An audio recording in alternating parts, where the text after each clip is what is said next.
할렐루야. 아멘. 현대인에게는 네 가지 두려움이 있다고 합니다. 그 첫 번째는 가난에 대한 두려움입니다. 물질 문제입니다. 두 번째는 고통의 문제입니다.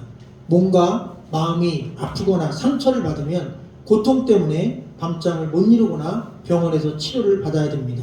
세 번째는 실패의 문제입니다. 시험을 보거나 진학을 해야 되는데 또 입사를 해야 되는데 실패하면 어떠지?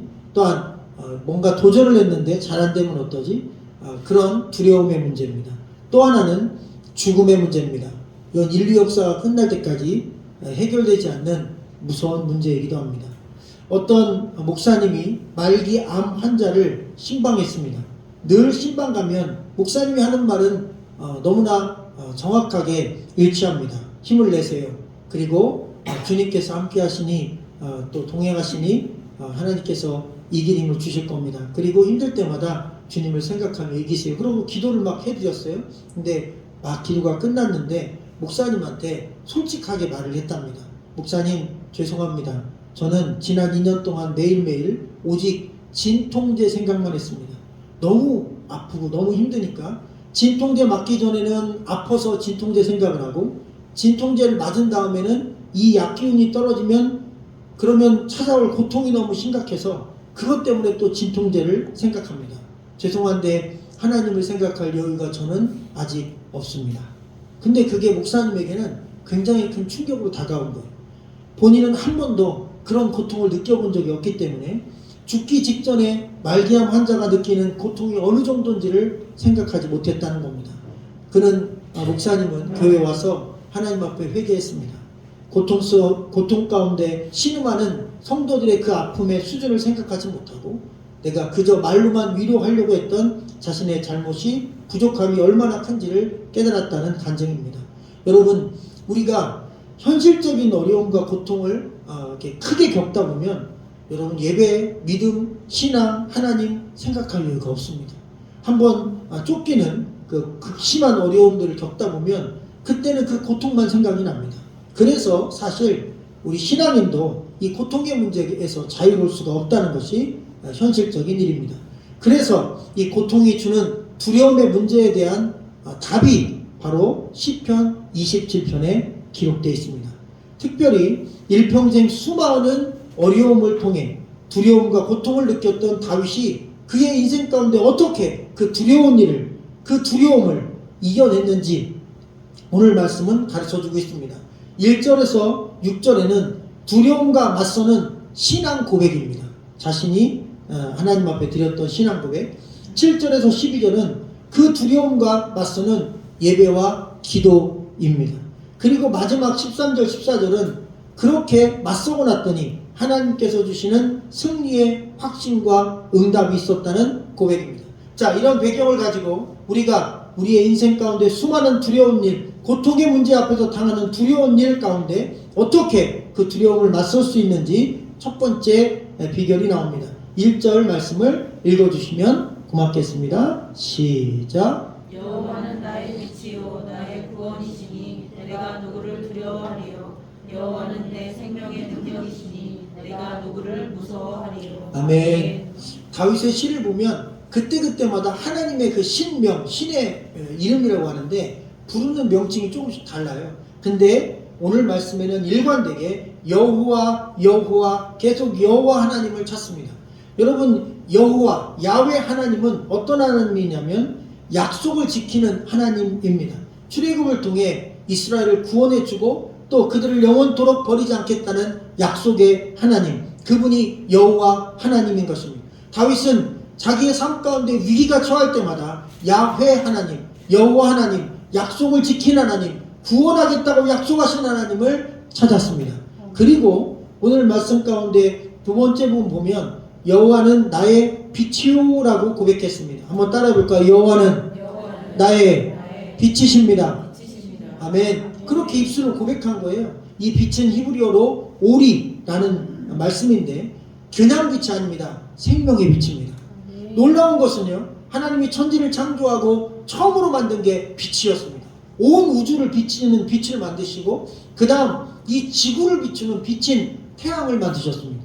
그런데 빛이 있으라는 말씀 한마디를 통하여 온 우주와 그리고 이 지구와 그리고 태양계를 비추는 놀라운 빛이 만들어졌는데요.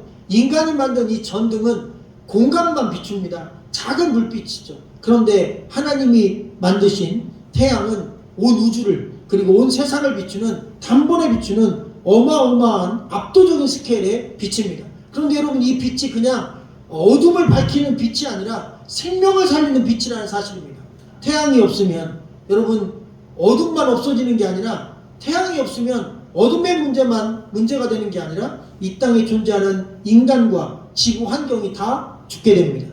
태양빛이 와야 여러분, 이 땅에 사는 생물도 동물도 인간도 살아갈 수 있습니다. 그래서 하나님이 만든 이 빛은 생명의 빛입니다. 그래서 지금 다윗은 고백하는 것입니다. 하나님은 나의 생명의 빛이십니다. 할렐루야. 그래서 나오는 말씀이 1절 후반부에 여호와는 내 생명의 능력이라고 얘기하는 겁니다. 아멘. 여기에 나오는 능력은 피난처로 바꿔서 번역해도 됩니다. 그래서 여호와는 내 생명의 피난처십니다. 여호와는 내 생명의 빛이신데 특별히 여호와는 내 생명의 피난처입니다. 여러분, 다윗이 큰 능력이 있는 사람, 위대한 능력이 있는 사람이라고 생각하지만 실제로 그가 가진 능력은 군대도 아니고 왕권도 아니고 재산도 아니었습니다. 그가 가진 가장 큰 위대한 능력은 그는 삶의 위기 중에 항상 피할 곳이 정해졌다는 것입니다. 여러분, 벙커가 있었다는 것입니다. 그것은 여호와 하나님이었습니다. 그분의 약속이었습니다. 그분의 말씀이었습니다. 그래서 그는 무슨 일을 만나든지 하나님께 피했습니다. 그 말씀에 의지했습니다. 지난주에 들었던 시편 24편 말씀 가운데 4절에 마음이 청결한 자가, 마음이 깨끗한 자가 아니라 하나님 한 분만을 찾는 자라는 말씀을 전해드렸습니다. 다윗이 바로 그런 사람이었습니다.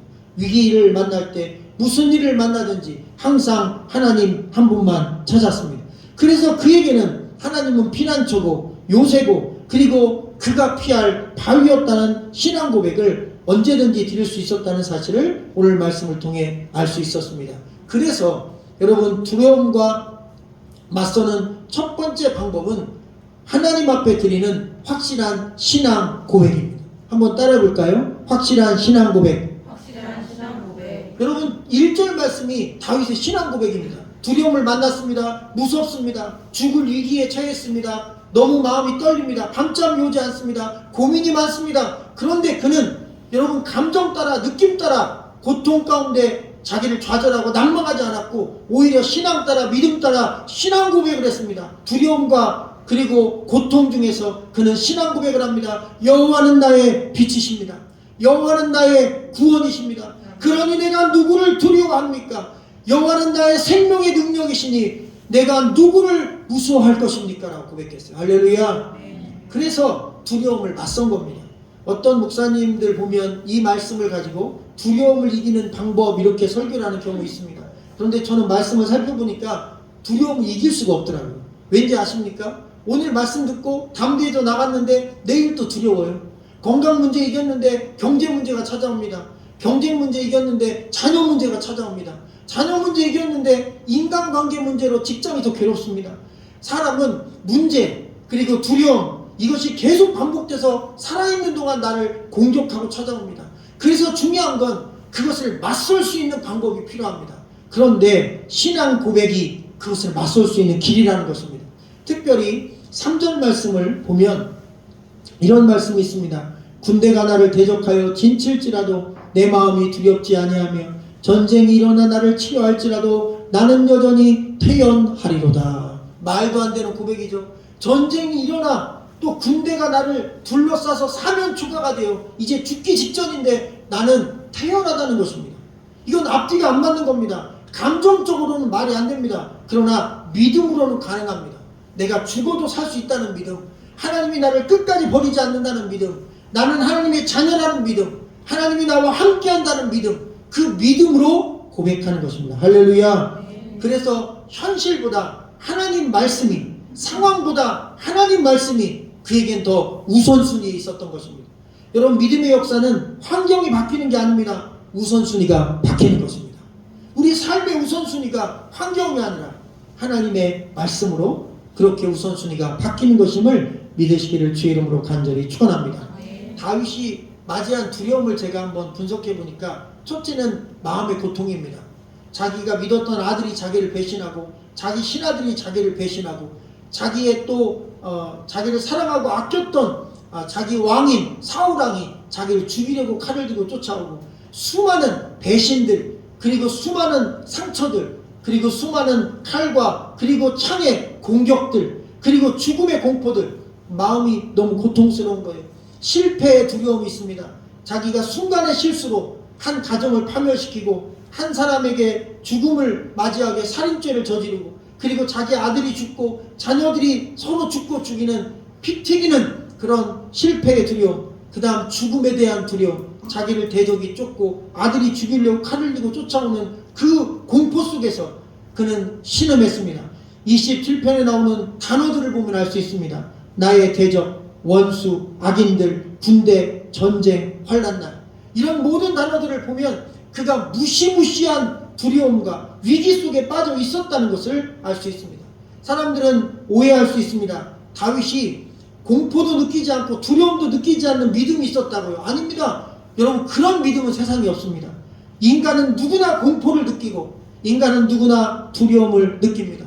저도 때로 너무 두렵고 공포 속에 빠질 때가 있습니다. 밤잠이 오지 않는 순간도 겪어냅니다. 그런데 오늘 말씀 보니까 그런 두려움 속에서 그냥 두려움과 함께 망하거나 아니면 두려움과 맞서거나 우리는 선택할 수 있습니다.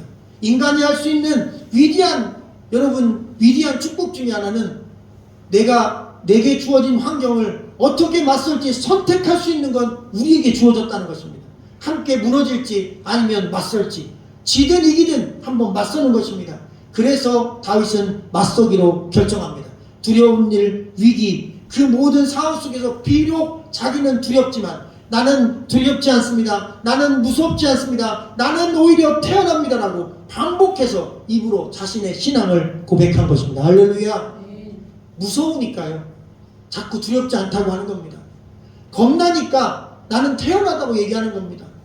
마음은 감정은 두렵습니다. 그런데 겉으로는 계속 나는 태어납니다. 나는 두렵지 않습니다. 나는 담대합니다. 라고 말은 반대로 얘기하는 것입니다. 왜 그럴까요? 감정 따라가면 무너지기 때문입니다. 그래서 믿음 따라가는 것입니다. 말씀 따라가는 것입니다. 요즘에 세계에서 아무도 넘지 못하는 넘사벽이 우리나라에 선수가 한 분 계신데 세계 랭킹 1위 배드민턴 선수 안세영 선수입니다. 나이는 어린데 아무도 못 이겨요.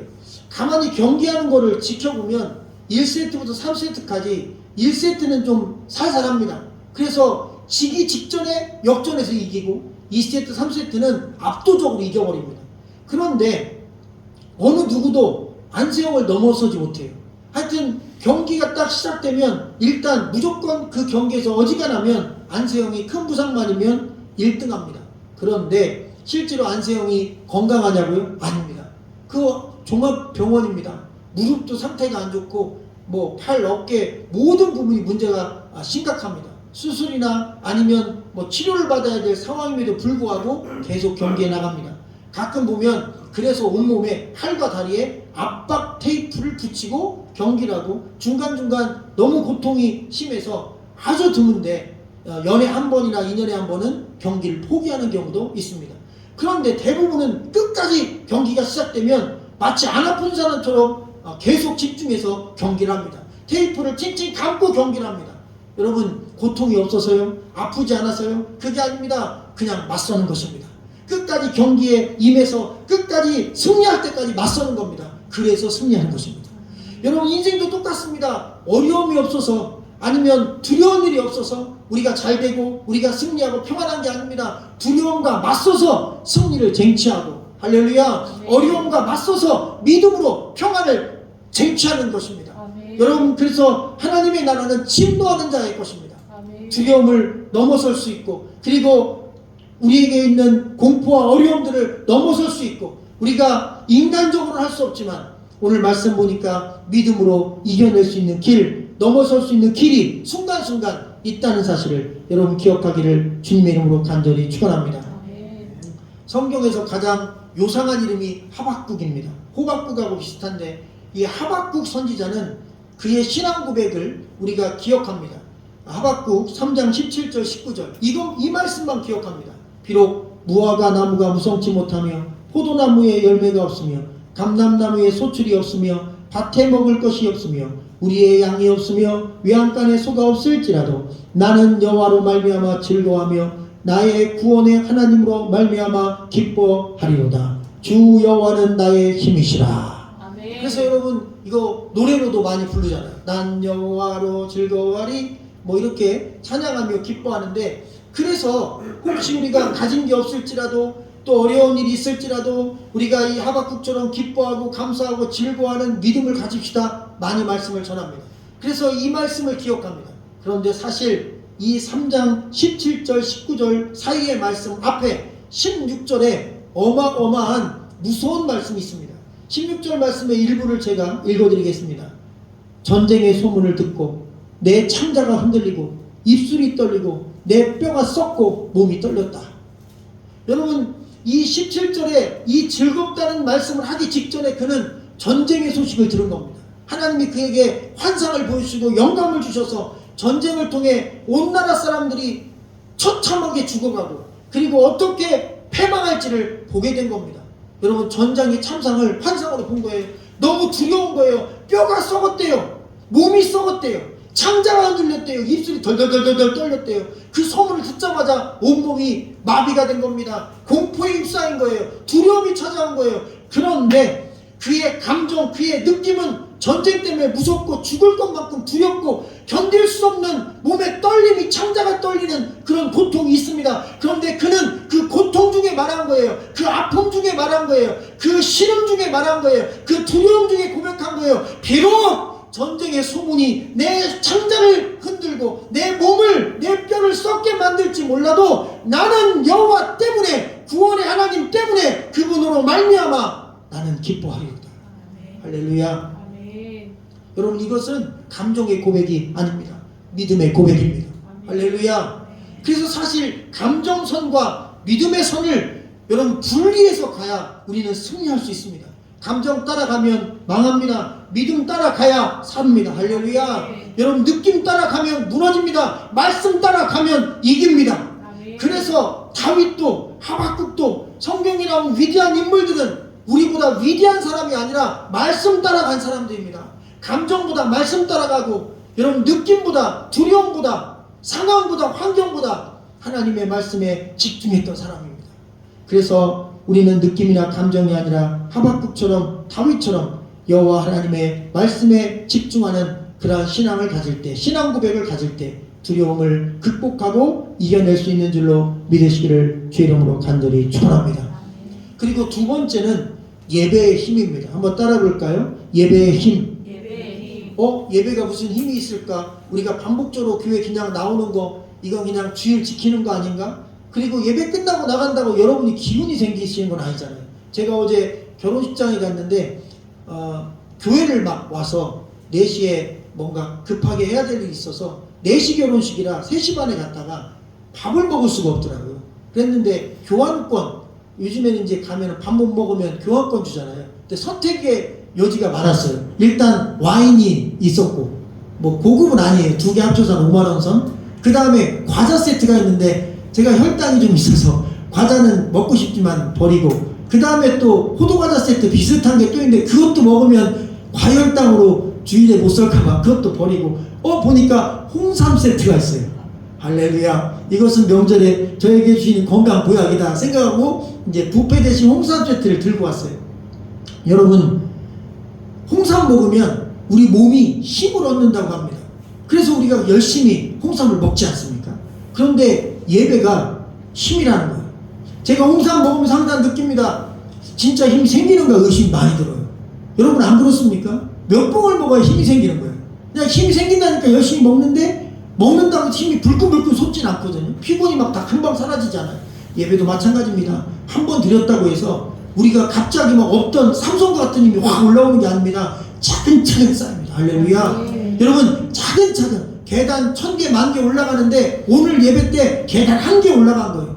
보면은 아무것도 변화된 게 없어. 계단 1개. 여러분 10몇 cm 올라간 거예요. 그런데 중요한 건요, 100계단은요, 1000계단은요, 만계자는요.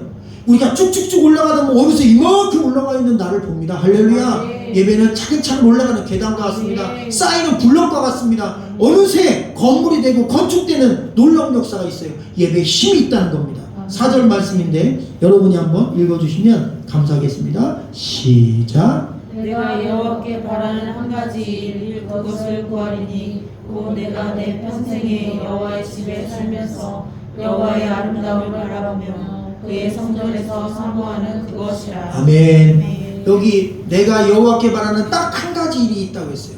가장 중요한 일이겠죠. 이 딱 한 가지 일이 뭐냐면 그것이 여호와의 성전에서 드리는 예배의 기쁨이라는 거예요. 할렐루야. 성전에서 하나님의 아름다움을 보겠다는 거예요. 성전에 가고 싶다는 거예요. 성전에서 살고 싶다는 거예요. 그리고 성전에서 사모하는 하나님 앞에 나가겠다는 거예요. 여기 또 지난주 말씀과 똑같은 단어 하나 나옵니다. 구하리니인데 이게 또 히브리어로 바카슈입니다. 찾다, 구하다, 계속 반복해서 찾을 때까지 찾는 거예요.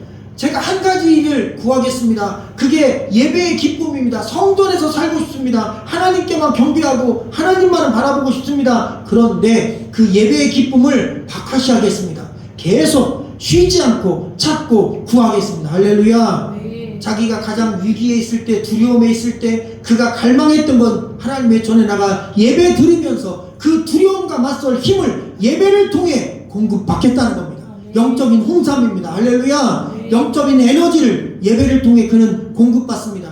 차량이 가다가 힘이 없어지고 에너지가 없어지면 주유소 들립니다. 전기차는 충전기를 찾아갑니다. 마찬가지입니다. 우리가 인생 살아가다가 두려운 일 만나고 힘이 떨어지고 에너지가 떨어지고 쓰러지기 직전일 때 여러분 우리는 하나님의 전에 나와 영적인 파이프를 꽂고 영적인 연결선을 꽂고 하나님으로부터 영적인 힘을 얻는 것임을 믿으시기를 주의 이름으로 간절히 축원합니다. 다윗이 자기 아들인 압살롬에게 쫓겨서 도망갔습니다. 오늘 이 시는 어떤 분들은 그때 지었다고 얘기하고 어떤 분들은 일평생 돌아보며 어려운 수많은 일을 생각하며 지었다고 이야기합니다. 확실히 무엇 언제 지었는지는 알 수 없습니다. 그러나 아들에게 쫓길 때 있었던 일도 이 말씀과 함께 갈 게 맞습니다. 그 고통스러운 순간에 왜 다윗은 끝까지 그 고통을 이겨내고 밝은 아침을 맞이하고 승리하고 압살롬은 무너졌을까요? 이유는 확실합니다. 다윗은 끝까지 여러분 그 예배의 힘을 의지했습니다. 할렐루야. 네. 압살롬은 하나님과의 관계를 철저히 잘라내고 그는 자신의 힘을 의지했습니다. 하나님이 다윗 편에 서신 것입니다. 예배하면 하나님이 우리 편에 서십니다. 그 하나님의 빛, 하나님의 구원, 하나님의 생명이 예배를 통해 우리에게 주어진다는 사실을 믿으시기를 주님의 이름으로 간절히 축원합니다. 아멘. 여러분 모든 인간의 존재의 근원 안에는 두려움이 자리 잡고 있습니다. 그런데 이 두려움이 언제 왔을까요? 적어도 창세기 1장부터 3장까지는 인간의 마음속에 두려움이라는 거, 염려라는 거, 고통이라는 거 없었습니다. 그런데 언제부터 생겼냐면 인간이 타락하는 순간 생겼습니다. 에덴 동산에서 쫓겨난 순간 생겼습니다. 인간의 가장 근본적인 두려움은 죽음의 공포입니다. 먹고 사는 문제에 대한 공포입니다.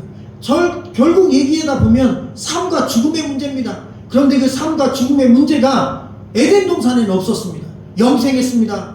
또 일할 필요도 없었습니다. 죽을 필요도 없었습니다. 그러나 죄짓고 쫓겨나면서 그들은 삶의 문제, 죽음의 문제, 먹고 사는 문제로 두려움과 공포와 그리고 염려 가운데 빠지게 된 것입니다. 결국 두려움이 들어온 통로는 하나님과 인간이 분리되면서 들어온 겁니다. 그러면 어떻게 하면 그 두려움과 맞설 수 있을까요? 하나님과 인간이 다시 합쳐지면 됩니다. 만나면 됩니다. 여러분 예배는 십자가입니다. 할렐루야. 네. 하늘과 땅이 만나는 겁니다. 하나님과 인간이 만나는 겁니다. 말씀을 통해 여러분 육신이 우리가 육체를 갖고 있지만 하나님을 만날 수 있는 방법은 말씀이 육신이 되어 이 땅 가운데 계신 예수님처럼 하나님의 말씀이 우리 귀를 통해 우리 육신 가운데 들려질 때 하나님을 만나는 것입니다. 아멘. 그래서 여러분 우리는 에덴의 분리를 다시 합치는 놀라운 시간을 갖는 건데 그게 바로 예배라는 사실을 믿으시기를 주의 이름으로 간절히 축원합니다. 아멘. 그 예배를 통해 10절의 고백처럼 내 부모는 나를 버렸으나 여호와는 나를 영접하시리라.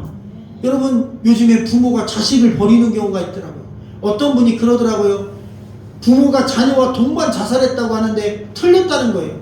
왜? 부모가 자녀를 죽이고 자기도 죽었어요. 근데 그게 기사가 나올 때는 온 가족 동반 자살. 틀린 거예요. 부모가 살인한 겁니다. 자기는 자살한 겁니다.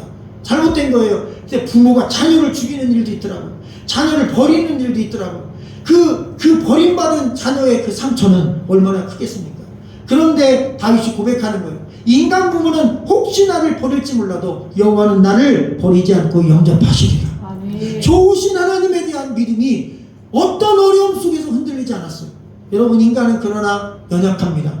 교회에서 조금만 어려움이 있고 또 조금만 상처를 받으면 가장 먼저 하는 일이 무엇일까요? 여러분, 교회 안에서 상처를 받으면 가장 먼저 하는 일이 예배부터 안 드립니다. 교회부터 안 나갑니다. 근데 참 신기한 건 하나님 때문에 상처받은 게 아니에요. 결국 다 목회자 때문에 상처받는 경우도 있고 또한 성도와 성도 간의 관계 때문에 상처받는 경우도 있어요. 결국은 사람 때문에 상처받는 거예요. 그런데 신기하죠. 사람 때문에 상처받았는데 하나님과의 관계를 끊어요. 그러니까 이건 최악의 경우의 수입니다. 혹시 그런 일이 생긴다면 교회를 옮겨서 예배 드릴지라도 여러분 예배는 계속 하시기 바랍니다. 할렐루야. 만약 그게 아니라면 조금 견디다 보면 예배를 통해 그 관계가 극복됩니다. 참 신기한 건 여기서 상처받아서 다른 곳으로 옮겼는데 거기 또 비슷한 일이 또 생겨요. 인간이 모인 곳에는요 두려움이 끊이지 않습니다. 상처가 끊이지 않습니다. 어떤 교회도 천사들만 있진 않습니다. 천사 같지 않은 분들도 계십니다. 그러니 결국 우리는 두려움과 맞서는 방법을 예배 안에서 찾는 저 여러분 되시기를 주의 이름으로 간절히 축원합니다. 아멘. 마지막 세 번째 두려움과 맞서는 방법은 한번 따라해 볼까요? 소리내어 소리내어 기도하는 것이다. 기도하는 것이다. 제가 사실 어느 누구 못지않게 통성 기도를 많이 했습니다. 특히 교회에서도 기도하고 학교에서는 늘 이렇게 산기도를 많이 했는데 어느 날 소식이 들려왔어요. 저희 지도 교수님이 주례해 주신 교수님이 협성대학을 갔는데 저녁 때 교수 모임 끝나고 나가다 보니까 협성대 신학생들이 협성대학교 운동장에서 모여서 기도를 한다는 걸 보신 거예요. 그리고 와서 저한테 야 영범아, 협성대는 운동장에서 학생들이 기도하더라. 갑자기 그럼 우리도 운동장 기도 하나 만들어야 되겠다. 그래서 산기도하는 사람들은 워낙 많았으니까 거기서 몇 사람을 끄집어내서 전도팀들은 운동장에서 기도하자. 그래서 저희 나사렛대학교 나사렛관이 운동장일 때 정면에 있는 건물인데 그 운동장에서 밤 11시에 12시까지 거기 모여서 또 기도를 시작한 거예요. 그렇게 통성기도 모임을 여러 만들어서 열심히 기도했던 적이 있습니다. 그런데 그렇게 기도할 때도 있지만 때론 교회에서 조용히 묵상 기도할 때도 있거든요. 근데 확실히 느낍니다. 여러분, 묵상 기도는 보통 영적으로 깊지 않으면 쉽지 않아요. 잡념도 생기고 영적으로 이렇게 깊이 들어가기 쉽지 않아요. 그런데 소리내서 기도하면 내가 하는 이 소리가 점점 나를 영적으로 이끌어가더라고요. 가만히 보면 통성 기도는 약 15분 정도 열심히 기도하면 영적인 세계로 들어가기 시작해요. 청중이 막 다 같이 15분 이상 기도하면 15분 때부터 그렇게 들어가기 시작해요.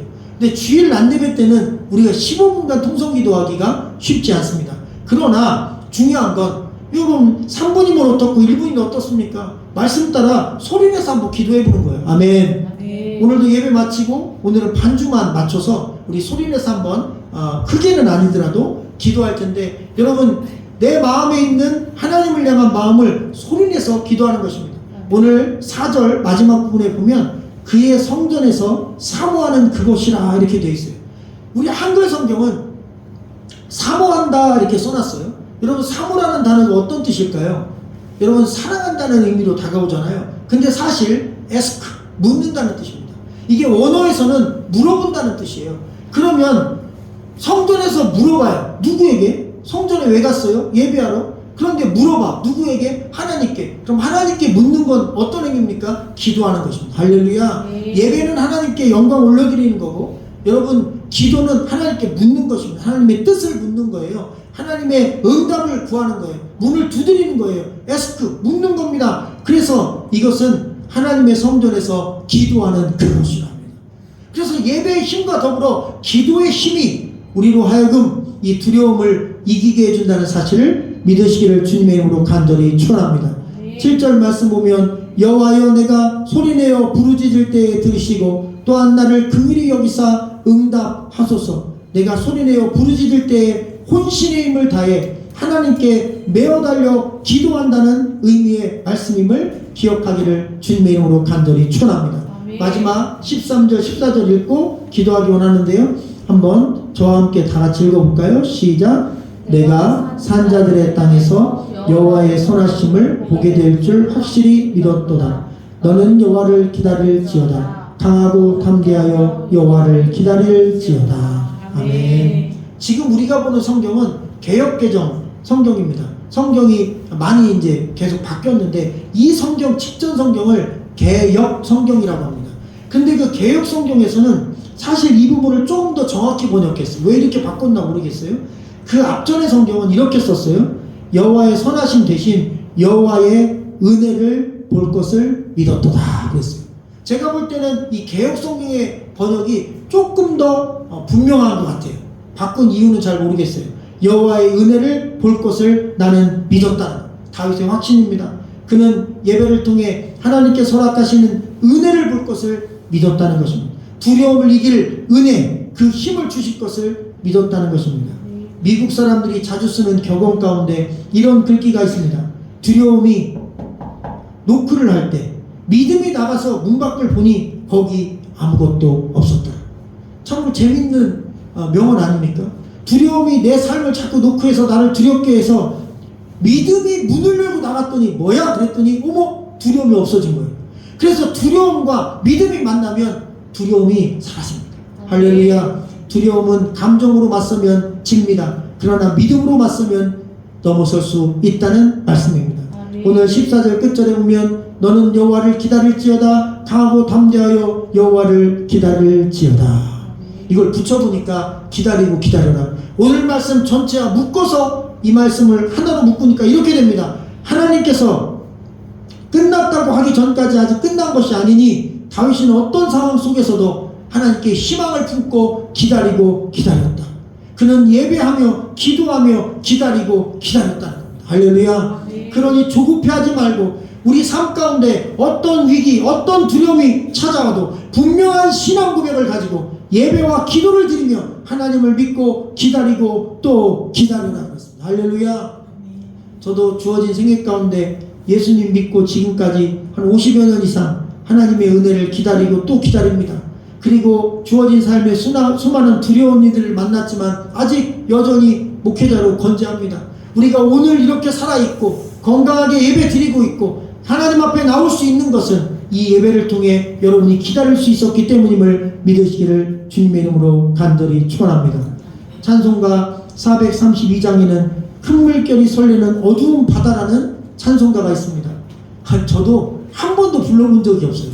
생각보다 자주 부를 일이 없는 찬송가입니다. 그런데 이 찬송가의 작사가 블랭크 호언이라는 사람이 이 찬송을 쓸 때 그는 풍랑에 있을 때 쓴 겁니다. 배를 타고 여행을 갔어요. 여객선을 타고 갔는데 그 당시만 해도 일기예보가 정확지 않으니까 여러분 바다 한가운데서 풍랑이 인 겁니다. 근데 배가 바로 뒤집어질 것 같아요. 바로 그냥 무너질 것 같아요. 온몸이 다 막 뒤틀리고 창자가 막 뒤틀리고 막 구토가 나고 짐들이 다 널브러지고 여기서 우린 죽었구나. 두려움이 찾아온 겁니다. 공포가 찾아온 거예요. 여기서 죽었구나 끝났구나 하는 그 느낌이 딱 찾아올 때 그의 영혼 속에 하나님께서 주시는 가사가 떠오른 것입니다. 그래서 신앙 고백을 글에다 적은 거예요. 그때 그 찬송가 중에 한 절을 말씀드리면 이렇게 적었습니다. 큰 물결이 설레는 어두운 바다 저 등대의 불빛도 희미한데 나 두려움 없네 두려움 없도다. 주 예수님 늘 깨어 계시도다. 이 흉흉한 바다를 다 지나면 저 소망의 나라에 반드시 이르리로다. 아멘. 여러분 오늘 말씀은 우리가 느낌이나 감정 따라 두려움 때문에 떨지 말고 믿음과 신앙 고백으로 맞서라는 말씀입니다. 오늘 세 가지 말씀을 기억하기를 주의 이름으로 축원합니다. 확실한 신앙 고백으로 두려움을 맞서기를 축원합니다. 예배에 힘이 있습니다. 그러니 예배하고 기다리며 또 기다리시기를 주의 이름으로 축원합니다. 또한 소리내서 기도하시기를 주의 이름으로 축원합니다. 그래서 저희 교회는 예배 전에 우리 전사님이 또 통성기도 하시는데 그때도 소리내서 함께 함께 기도하고 예배 끝나고 말씀 듣고 저랑 기도할 때도 소리내서 자꾸 기도하는 연습을 하시며 하늘의 문이 열리는 축복과 은혜를 담대한 은혜를 경험하시라는 하나님의 말씀이었습니다.